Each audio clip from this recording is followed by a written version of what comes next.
আমাকে কি কেউ পারবে? আমাকে টুকরা টুকরা করে হত্যা করলেও ইসলামের লাইন থেকে, আল্লাহর রাস্তা থেকে, কোরআন এবং হাদিস থেকে এক চুলও সরাই দিতে পারে? অসম্ভব। আমার জীবন চলে যেতে পারে, এর থেকে আমি 1 ইঞ্চিও বাইরে যেতে পারবো না। ধর্ম এমন একটা, যারা ধর্মে বিশ্বাস করে তাদের বিশ্বাস হয় এত দৃঢ়, সেইখানে মা বাপের ধর্ম তারা পরিত্যাগ করে রাসূলের জন্য পাগল হয়ে গেল, দেখা খোদাগুলি বাদ দিয়া এক অদেখা আল্লাহকে বিশ্বাস করলো। ফেরেশতা বিশ্বাস করলো, কেউ ফেরেশতা দেখে নাই। জাহান্নাম কেউ দেখে নাই, বেহেশত কেউ দেখে নাই, কিয়ামত হবে কেউ দেখে নাই, কবর থেকে ফিরে এসে কেউ বলে নাই যে এরকম আজরাইল আসে, এরকম মউত হয়, কবরে গেলে প্রশ্ন হয়, এগুলো কেউ দেখে নাই। নবী করিম সাল্লাল্লাহু আলাইহি ওয়াসাল্লাম বললেন, আর লোকগুলি বিশ্বাস করে আস্তে আস্তে তার কাতারে ভিড় জমাতে লাগলো। নবী করিম সাল্লাল্লাহু আলাইহি ওয়াসাল্লামকে মানুষরা এত বিশ্বাস করত, একবার এক ইহুদির সঙ্গে তার কথা কাটাকাটি হচ্ছিল। ওই ইহুদির কাছ থেকে রাসূলুল্লাহ ধার করেছিলেন, ধারের টাকা তিনি সময় মতো পরিশোধও করেছেন। ইহুদি বলছে আমার টাকা দাও, রাসূল বলছেন আমি টাকা তোমাকে দিয়েছি, সে বলছে টাকা তুমি দাওনি। এই কথা কাটাকাটি হচ্ছে। একজন সাহাবী এসে জিজ্ঞেস করলেন, ইয়া রাসূলুল্লাহ এখানে কি হয়েছে? তিনি বললেন, এই লোকটা আমার কাছে টাকা পাইতো, আমি সময় মতো টাকা ফেরত দিছি, এখন সে বলছে টাকা ফেরত দেইনি। সাহাবী বললেন, আমি সাক্ষী আপনি টাকা ফেরত দিয়েছেন। নবী করিম সাল্লাল্লাহু আলাইহি ওয়াসাল্লাম বললেন, টাকা দেওয়ার সময়ও তুমি উপস্থিত ছিলে না, আর টাকা যখন ফেরত দেই তখনও তুমি উপস্থিত ছিলে না, তুমি সাক্ষী হলো কেমনে? সাহাবী বললেন, ইয়া রাসূলুল্লাহ সাক্ষী হলাম কেমনে? আমরা তো আল্লাহ চিনতাম না, আমরা দেখা খোদাগুলোর বিশ্বাস করতাম। আপনার কথায় এক অদেখা আল্লাহর উপর ঈমান এনেছি, বাপ মায়ের ধর্ম পরিত্যাগ করেছি। বেহেশত দেখি নাই, বিশ্বাস করেছি। হুর দেখি নাই, বিশ্বাস করেছি। জাহান্নাম দেখি নাই, বিশ্বাস করেছি। ফেরেশতা দেখি নাই, বিশ্বাস করেছি। কিয়ামত হবে, হাসর হবে, মিজান হবে, সিরাত হবে, আমলনামা ছড়িয়ে দেওয়া হবে। এতগুলি অদেখা কথা যদি আপনার মুখের কথায় বিশ্বাস করতে পেরে থাকি, তাহলে সামান্য কয়টা টাকা ফেরত দিচ্ছে তা বিশ্বাস করবো না? ইহুদি বলল, আপনি আমার টাকা ফেরত দিয়েছেন, আমি শুধু পরীক্ষা করলাম।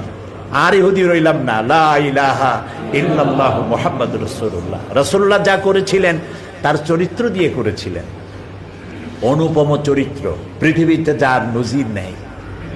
এই জন্য আমি বলি, আমরা অমুকের আদর্শের সৈনিক, আমরা অমুকের আদর্শের সৈনিক বলে যারা চিৎকার মারে, তাদের বোঝা দরকার আপনি যে নেতার পেছনে ঘোরেন, সেই নেতা জীবনেও মদ খায় নাই, এ ব্যাপারে কি আপনি নিশ্চিত?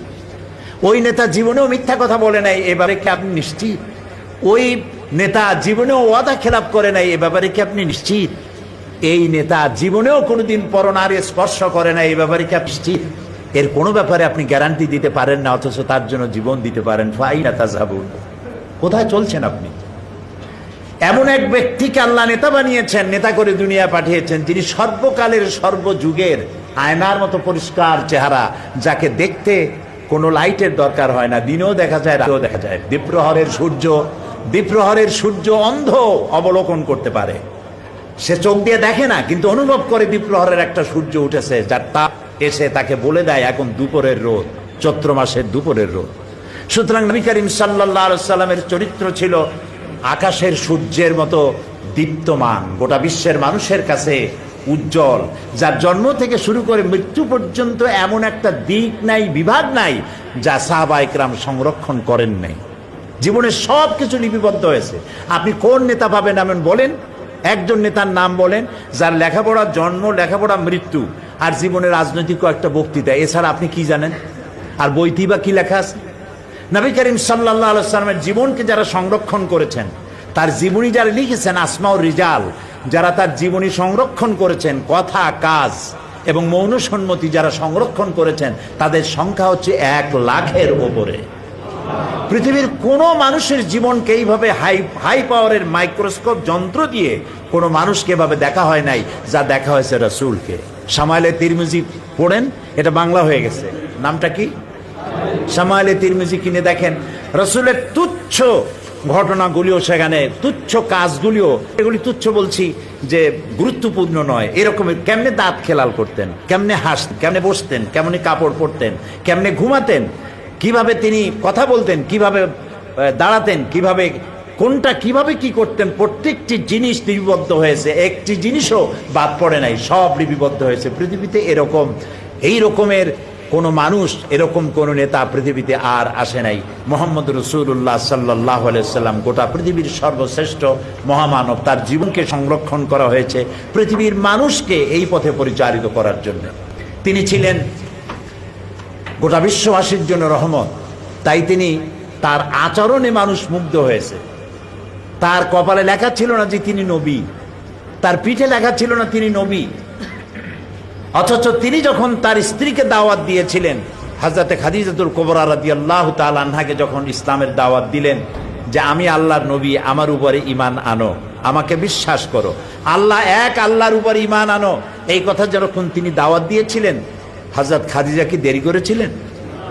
আমি মাঝে মধ্যে বলি, যে সমস্ত হুজুররা মুরিদ বানায় বেড়ান তাদেরকে জিজ্ঞেস করা দরকার যে আপনারা তো অনেক মুরিদ বানাইছেন, আপনার বউ আপনার মুরিদ হয়েছে কিনা। কারণ স্ত্রী তার স্বামী সম্পর্কে সবটা জানে, এত বড় সাক্ষী আর কেউ নাই। কিরামান কাতিবিন ছাড়া স্ত্রীর মতো এত বড় সাক্ষী আর কেউ নাই। স্বামীর পা থেকে শুরু করে মাথা পর্যন্ত সব জানে তার স্ত্রী।